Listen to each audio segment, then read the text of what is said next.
Sarah Martinez had always been the quiet one in her family. While her three brothers joined the military one by one, she chose to study nursing at the local community college. Her mother used to joke that Sarah was the peacemaker, the one who bandaged scraped knees and talked her siblings out of fights. Nobody ever imagined she would end up holding a rifle in the middle of a war zone. The decision came suddenly in 2018 when her youngest brother Miguel was deployed to Afghanistan. Sarah had just finished her nursing program and was working at the county hospital when she got the call that changed everything. Miguel had been injured in an IED explosion, and while he would recover, the incident shook the entire Martinez family. That night, as Sarah sat by Miguel's hospital bed watching him sleep with bandages covering half his face, she made a choice that surprised everyone, including herself. "I'm enlisting," she told her parents the next morning over breakfast. Her father nearly choked on his coffee, and her mother dropped her fork with a loud clatter against the plate. "Mija, you're a nurse," her mother protested. "You save lives in hospitals, not on battlefields." But Sarah had made up her mind. She wanted to be a combat medic, to be there for soldiers like Miguel when they needed help the most. The recruitment office was intimidating at first, filled with young men and women who looked far more confident than she felt. The sergeant who interviewed her was a weathered woman named Patricia Wells who had served 3 tours overseas. "Why do you want to be a medic?" Sergeant Wells asked, her eyes studying Sarah carefully. "Because someone needs to bring our people home alive," Sarah answered simply. Basic training at Fort Sam Houston was the hardest thing Sarah had ever done. She had always been athletic, playing soccer in high school, but military training was different. The physical demands were intense, but the mental pressure was even worse. Her drill sergeant, Staff Sergeant Rodriguez, seemed to take special pleasure in making her life difficult. "Martinez, you think this is summer camp?" he would yell as she struggled through obstacle courses or combat drills. "Out there, hesitation gets people killed."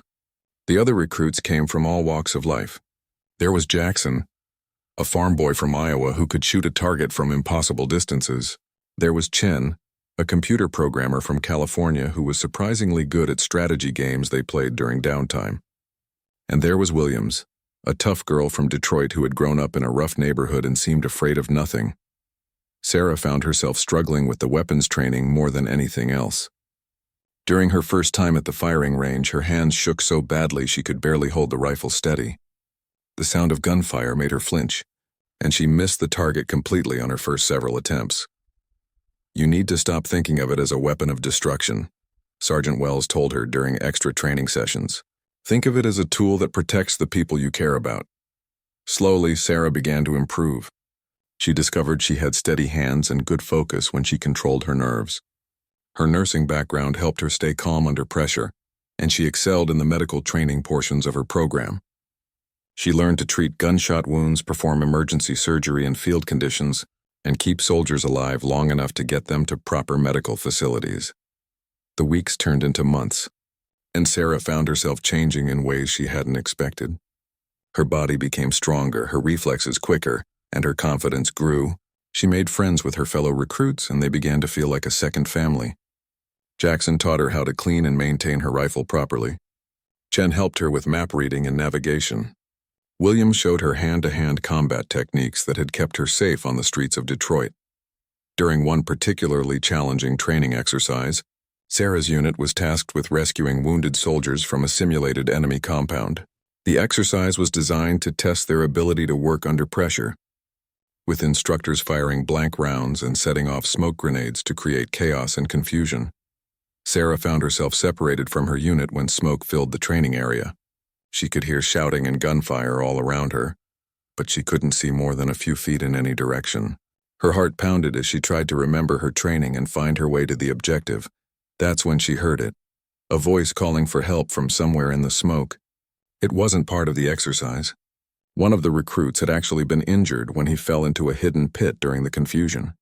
Sarah followed the voice and found Private Morrison with what looked like a broken leg, unable to move. Without thinking, Sarah dropped her rifle and began treating his injury, using supplies from her medical kit to stabilize the fracture and calling for real medical assistance. It wasn't until later that she realized she had prioritized saving a life over completing the military objective. Just as she had always done, Sergeant Wells found her there, still treating Morrison while the exercise continued around them. Instead of being angry, the sergeant looked impressed. "That's exactly what I hoped to see from you, Martinez," she said. "You've got the instincts of a real combat medic." As graduation from basic training approached, Sarah felt proud of how far she had come. She could handle a rifle competently now, though she still preferred her medical bag. She had proven to herself and others that she could be strong when necessary, while staying true to her nature as someone who wanted to help and heal. The night before graduation, Sarah called her family.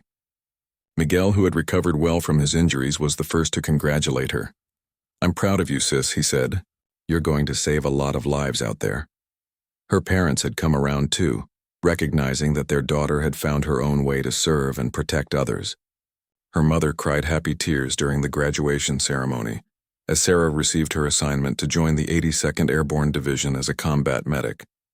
Sarah looked forward to her deployment, confident in her training and eager to put her skills to use helping wounded soldiers. She had no idea that in just a few months a single moment with a rifle would change everything she thought she knew about herself and war. Sarah Martinez had always been the quiet one in her family. While her three brothers joined the military one by one, she chose to study nursing at the local community college. Her mother used to joke that Sarah was the peacemaker, the one who bandaged scraped knees and talked her siblings out of fights. Nobody ever imagined she would end up holding a rifle in the middle of a war zone. The decision came suddenly in 2018 when her youngest brother Miguel was deployed to Afghanistan. Sarah had just finished her nursing program and was working at the county hospital when she got the call that changed everything. Miguel had been injured in an IED explosion, and while he would recover, the incident shook the entire Martinez family. That night, as Sarah sat by Miguel's hospital bed watching him sleep with bandages covering half his face, she made a choice that surprised everyone, including herself. "I'm enlisting," she told her parents the next morning over breakfast. Her father nearly choked on his coffee, and her mother dropped her fork with a loud clatter against the plate. "Mija, you're a nurse," her mother protested. "You save lives in hospitals, not on battlefields." But Sarah had made up her mind. She wanted to be a combat medic, to be there for soldiers like Miguel when they needed help the most. The recruitment office was intimidating at first, filled with young men and women who looked far more confident than she felt. The sergeant who interviewed her was a weathered woman named Patricia Wells who had served 3 tours overseas. "Why do you want to be a medic?" Sergeant Wells asked, her eyes studying Sarah carefully. "Because someone needs to bring our people home alive," Sarah answered simply. Basic training at Fort Sam Houston was the hardest thing Sarah had ever done.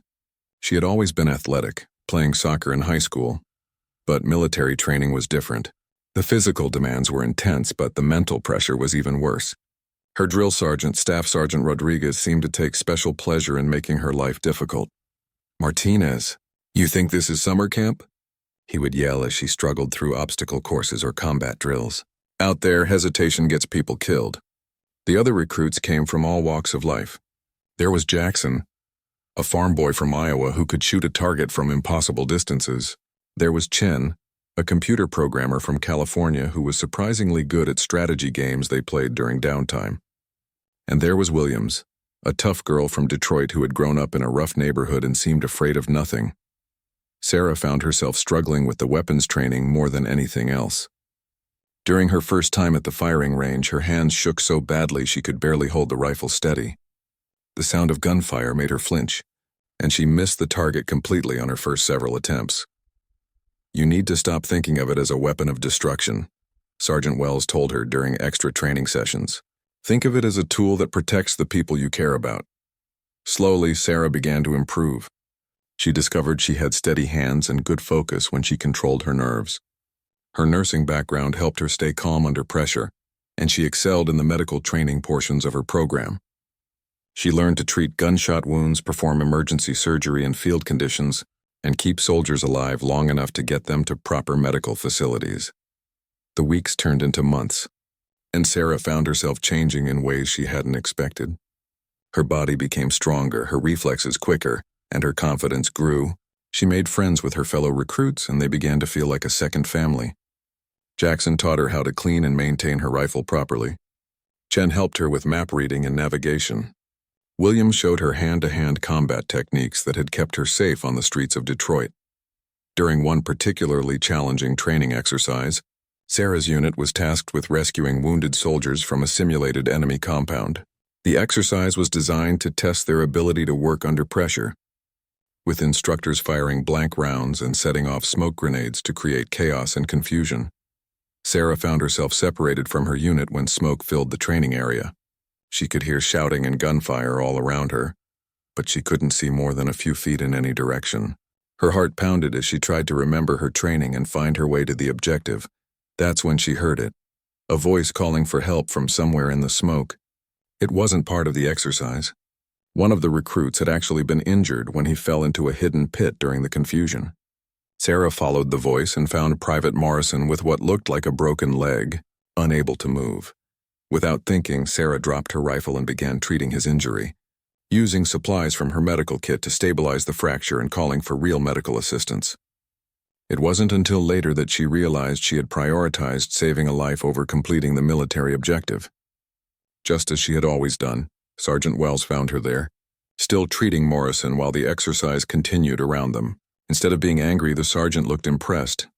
"That's exactly what I hoped to see from you, Martinez," she said. "You've got the instincts of a real combat medic." As graduation from basic training approached, Sarah felt proud of how far she had come. She could handle a rifle competently now, though she still preferred her medical bag. She had proven to herself and others that she could be strong when necessary, while staying true to her nature as someone who wanted to help and heal. The night before graduation, Sarah called her family. Miguel, who had recovered well from his injuries, was the first to congratulate her. "I'm proud of you, sis," he said. "You're going to save a lot of lives out there." Her parents had come around too, recognizing that their daughter had found her own way to serve and protect others. Her mother cried happy tears during the graduation ceremony, as Sarah received her assignment to join the 82nd Airborne Division as a combat medic. Sarah looked forward to her deployment, confident in her training and eager to put her skills to use helping wounded soldiers. She had no idea that in just a few months a single moment with a rifle would change everything she thought she knew about herself and war. The operation was scheduled for dawn on a Tuesday morning in October. Sarah woke up at 400 hours, the same time as the rest of Alpha Company. The pre-mission routine was familiar by now. Check equipment, review the plan one more time, eat a quick breakfast, and load onto the helicopters that would take them to the target area. The intelligence briefing had been thorough. Their target was a compound in a valley about 20 miles northeast of Chapman, where a Taliban commander named Hakim Nazir was believed to be hiding. Nazir was responsible for organizing attacks against coalition forces and had been on the military's wanted list for over a year. The plan was straightforward. 3 helicopters would drop 2 companies of soldiers at different points around the valley. Alpha Company would approach the compound from the south, while Bravo Company secured the northern escape routes.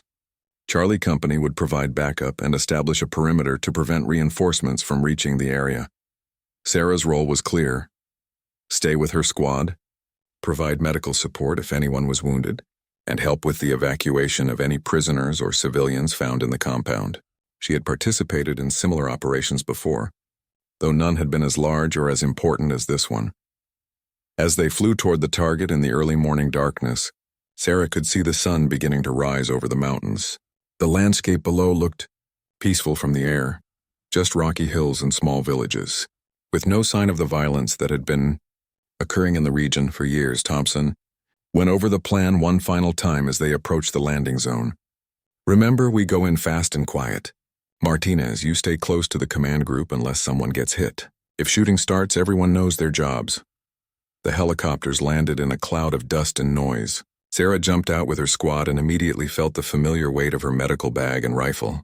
The early morning air was cold, a sharp contrast to the heat they would face later in the day. Alpha Company moved quickly toward their objective, using the rocky terrain for cover. Sarah stayed in the middle of the formation, close enough to reach anyone who might need medical attention but protected by the soldiers around her. The compound was still about 2 miles away, and they had to cross open ground to reach it. As they moved through the valley, Sarah noticed how quiet everything was. No birds singing, no sounds of daily life from the nearby villages. It felt wrong somehow, like the calm before a storm. Too quiet, Rodriguez whispered to Park as they took cover behind a large rock. "Where is everybody?" Thompson called for a halt when they reached a ridge overlooking the target compound. Through binoculars, Sarah could see a cluster of mud brick buildings surrounded by a low wall. There were no guards visible, no movement in the courtyard, no signs of life at all. "Something's not right," Thompson muttered into his radio as he reported to the company commander. "The place looks abandoned. The decision was made to proceed with the mission. Maybe the intelligence was wrong about Nazir being there, but they needed to search the compound to be sure." Bravo Company was already in position on the far side of the valley, and Charlie Company was setting up their perimeter. Alpha Company began their final approach to the compound, moving carefully from cover to cover. Sarah's heart rate increased as they got closer to the buildings. She had been on raids before, but this felt different. The tension in the air was thick enough to cut with a knife. They reached the compound wall without incident. Thompson hand-signaled for the squad to prepare for entry. The plan was to breach the wall in 2 places simultaneously, allowing both squads to enter the courtyard from different angles. That's when everything went wrong. The explosion came from somewhere inside the compound, followed immediately by the sharp crack of rifle fire. Sarah hit the ground as bullets began flying over their heads. The Taliban had been waiting for them after all, and they had walked straight into an ambush. "Contact! Contact!" Thompson shouted into his radio as he returned fire. "We're taking heavy fire from inside the compound." Sarah crawled behind a large rock as chaos erupted around her. She could hear bullets hitting the wall behind her and ricocheting off stones. Her training kicked in automatically. Assess the situation, identify wounded soldiers, be ready to move when called. Park cried out and grabbed his shoulder. Sarah could see blood seeping through his uniform. She started to move toward him, but Washington grabbed her arm. "Wait for covering fire," Washington yelled over the noise of the gunfight. "You'll get yourself killed." Rodriguez and 2 other soldiers laid down suppressing fire, while Sarah low-crawled to Park's position. The bullet had gone through his shoulder, missing major arteries but causing significant bleeding. Sarah quickly applied pressure bandages and gave him morphine for the pain. "Can you still fight?" she asked Park. "Yeah, I think so," he replied through gritted teeth. "Just patch me up good." The firefight continued for what felt like hours but was probably only minutes.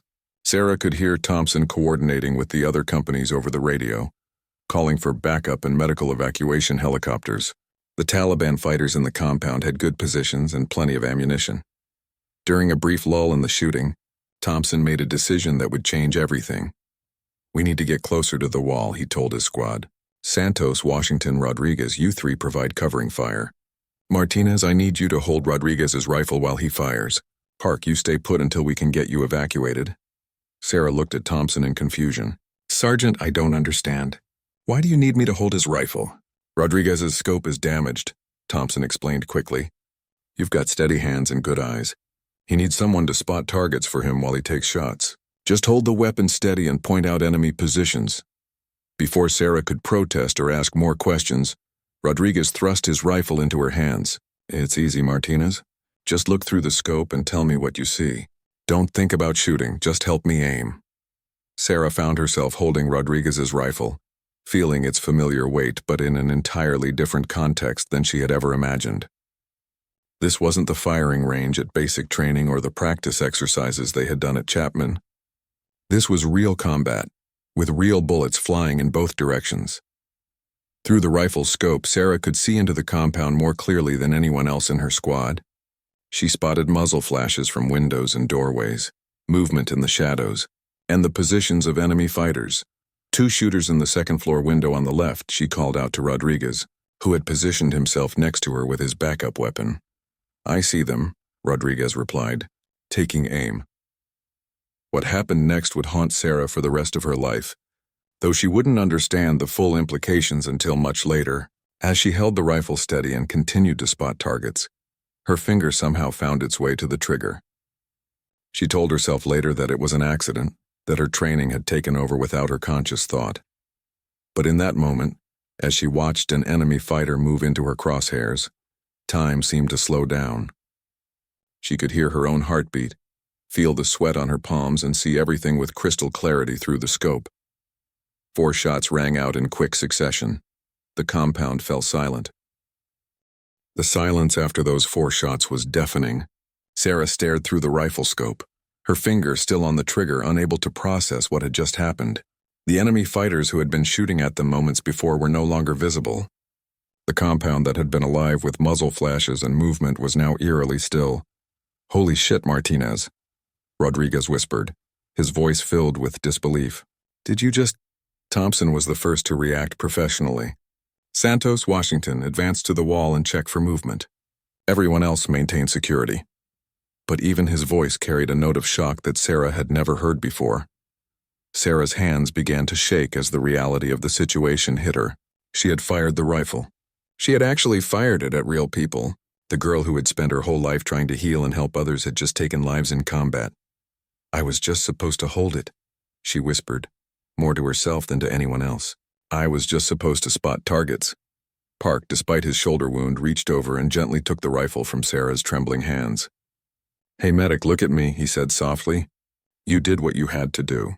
You saved our lives," but Sarah couldn't look at him. She couldn't look at anyone. Her mind was racing, trying to understand how she had gone from simply holding a rifle to actually using it. She remembered Rodriguez asking her to spot targets, remembered seeing the enemy fighters through the scope, but everything after that was a blur. Thompson's voice cut through her confusion. "Martinez, I need you focused. We've still got a job to do." Sarah forced herself to concentrate on her training. She was a combat medic first, and there might be wounded soldiers who needed her help.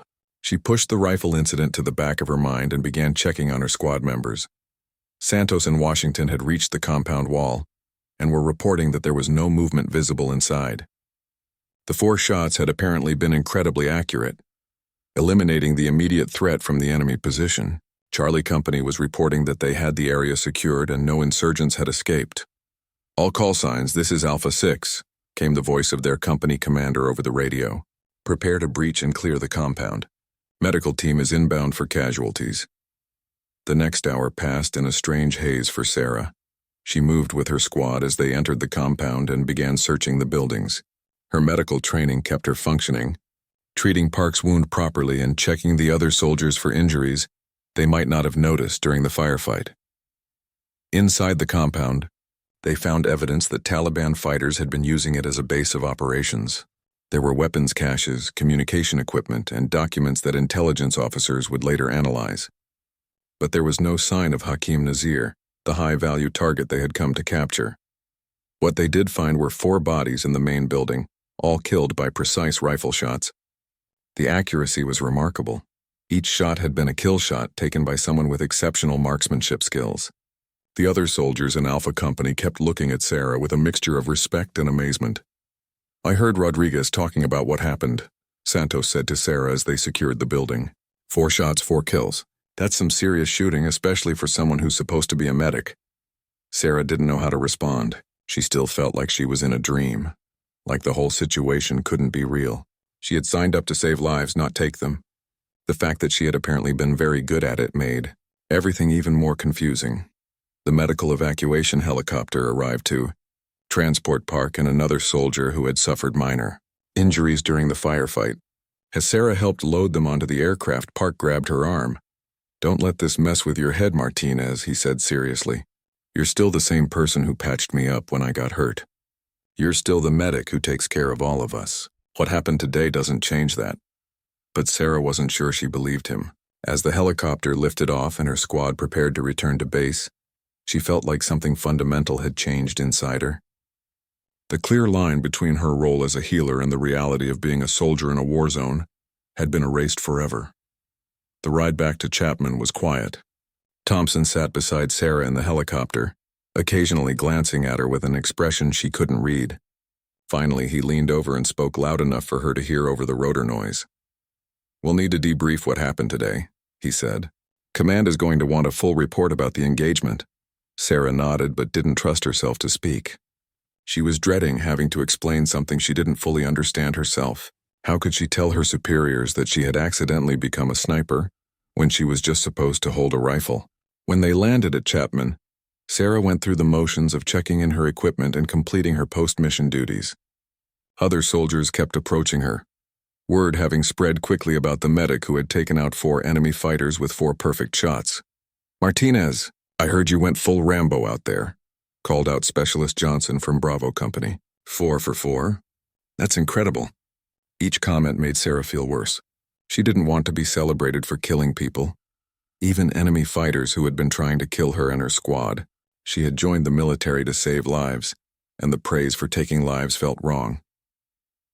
That evening, Sarah sat in her room trying to write a letter to her family.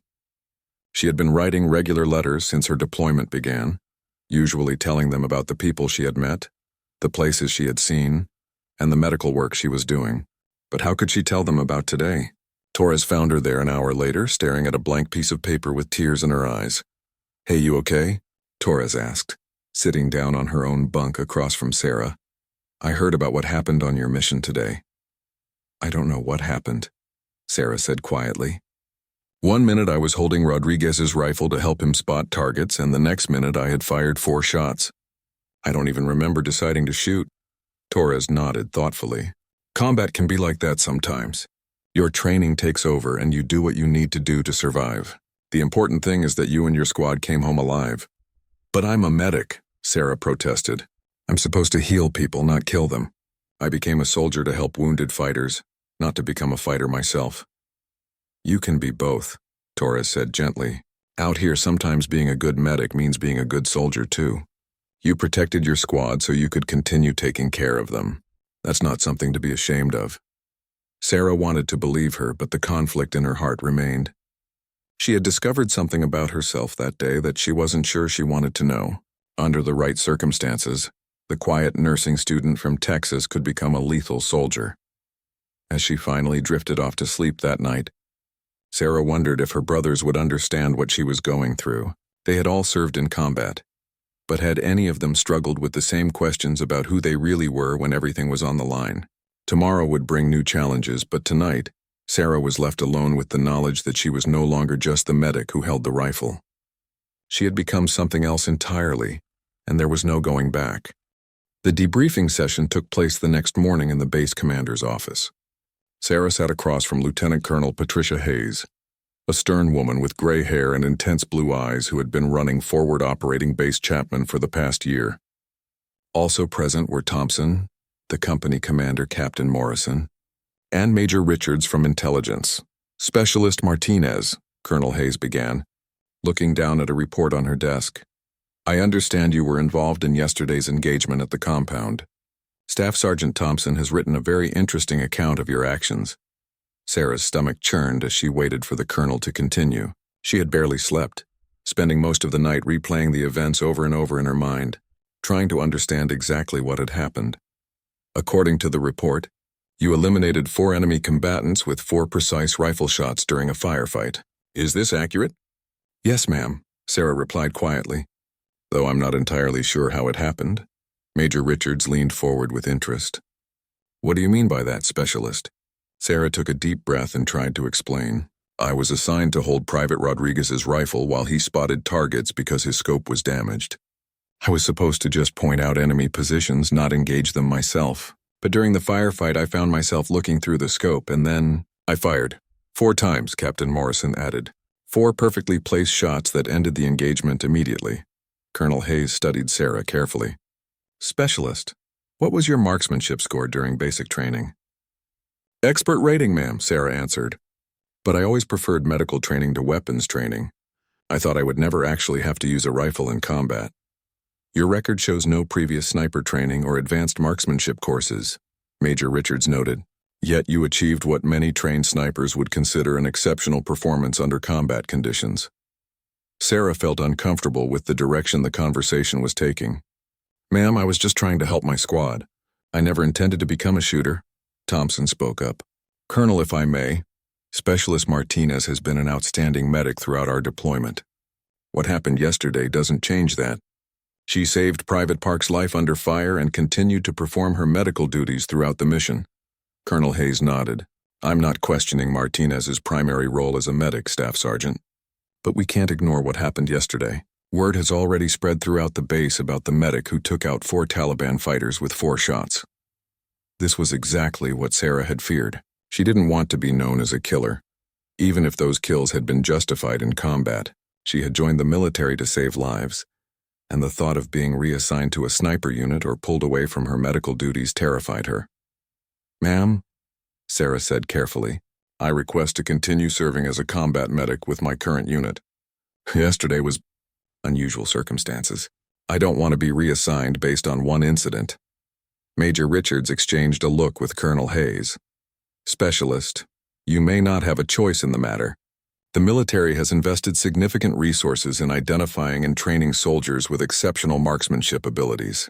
Your performance yesterday suggests you have natural talents that could be very valuable." Sarah felt her heart sinking. "Sir, with respect, I don't want to be a sniper. I want to be a medic. That's why I enlisted. That's what I trained for. And that's what my unit needs." The room was quiet for a moment as the officers considered her words. Finally, Colonel Hayes spoke. "Specialist Martinez, I'm going to offer you a compromise. You will continue serving as a combat medic with Alpha Company, but you will also receive additional marksmanship training during your off-duty hours. We need to understand exactly what happened yesterday, and whether it can be replicated." Sarah wanted to refuse, but she knew she didn't really have a choice. Military orders were military orders regardless of her personal preferences. "Yes, ma'am," she said reluctantly. "Your first session will be this afternoon with Master Sergeant Collins, our senior marksmanship instructor," Major Richards added. "He'll evaluate your shooting abilities and develop a training program." The meeting ended with Sarah feeling more confused than ever about her role in the military. As she walked back to her unit's area, she was intercepted by Rodriguez, who had been waiting outside the command building.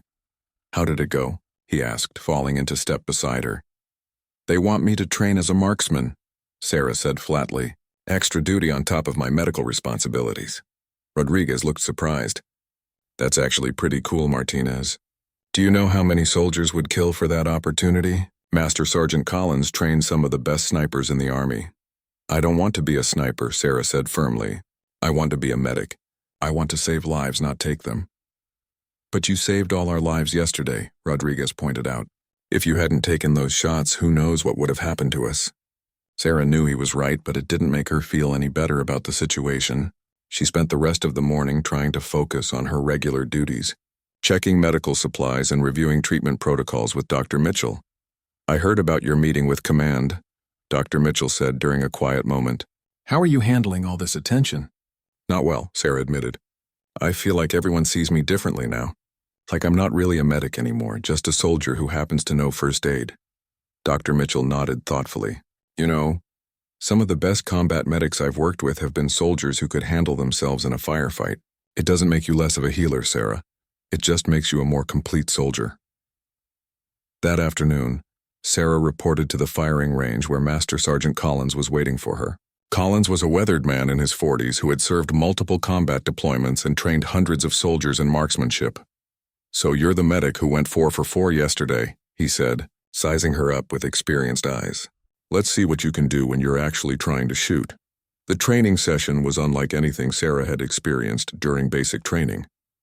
Collins had her shoot from various positions at different ranges and under simulated stress conditions. To her surprise and dismay, she performed exceptionally well at every challenge he presented. "Natural talent," Collins concluded after 2 hours of shooting. "You've got steady hands, good eye coordination, and most importantly, you can stay calm under pressure. Those are traits that can't be taught." "I don't want to be good at this," Sarah said honestly. "I want to be good at saving lives, not taking them." Collins looked at her seriously. "Specialist, let me tell you something I've learned in 20 years of military service. The best soldiers are the ones who understand the weight of what they're doing. You're not celebrating yesterday's kills, and that tells me you're exactly the kind of person who should have these skills." Sarah left the firing range feeling more conflicted than ever. She was undeniably skilled with a rifle, perhaps more skilled than she had ever imagined possible, but every successful shot felt like a betrayal of her original purpose in joining the military. That evening, she called home for the first time since the incident. Her mother answered the phone, and just hearing her voice made Sarah feel homesick.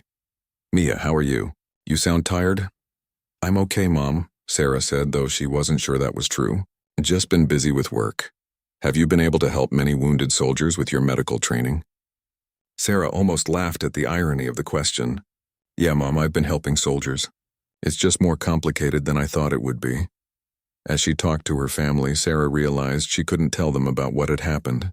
How could she explain to her mother, who had always been proud of her daughter's dedication to healing, that she had discovered a talent for something so completely opposite? After the call ended, Sarah sat in her room and thought about the path that had brought her to this point. 6 months ago, she had been a confident combat medic who knew exactly who she was and what her role was in the military. Now she felt like she was caught between two different versions of herself, unsure which one was real. Tomorrow would bring another training session with Collins, another day of being the medic who could kill, and another step away from the simple certainty she had once felt about her purpose in the Army. 3 months after the incident at the compound, Sarah had become someone she barely recognized. Her reputation as the medic sniper had spread beyond Chapman to other bases throughout Afghanistan. Soldiers who had never met her knew her story, and requests for her to join high-priority missions came in regularly from other units. Master Sergeant Collins had pushed her marksmanship skills to an elite level during their training sessions. Sarah could now make shots at distances she had never imagined possible, hit moving targets, and maintain accuracy under extreme stress. Despite her initial reluctance, she had to admit there was something satisfying about the precision and discipline required for advanced marksmanship. "You're ready for sniper school," Collins told her after a particularly challenging training session. "I've trained a lot of soldiers, Martinez, but you're something special. You could be one of the best if you wanted to be." But Sarah still didn't want to be. Even as her shooting skills improved dramatically, she continued to excel as a combat medic. She had saved dozens of lives during her deployment, treating everything from combat wounds to illnesses and injuries. Her medical bag remained her most important piece of equipment, even if she now carried a customized rifle as well. The internal conflict came to a head during a mission in December, just 2 months before Sarah's scheduled return to the United States. Alpha Company was tasked with providing security for a medical convoy, delivering supplies to a remote village that had been cut off by fighting. The village of Qadir was nestled in a valley about 30 miles from Chapman, accessible only by a narrow mountain road that wound through rocky terrain, perfect for ambushes. Intelligence reports suggested the area was clear of enemy activity, but Sarah felt uneasy as their convoy of 3 armored vehicles made its way through the mountains. "Something doesn't feel right," she told Thompson as they rode in the lead vehicle. "It's too quiet, just like that compound mission." Thompson nodded, checking his radio. "I know what you mean. But the villagers need these medical supplies.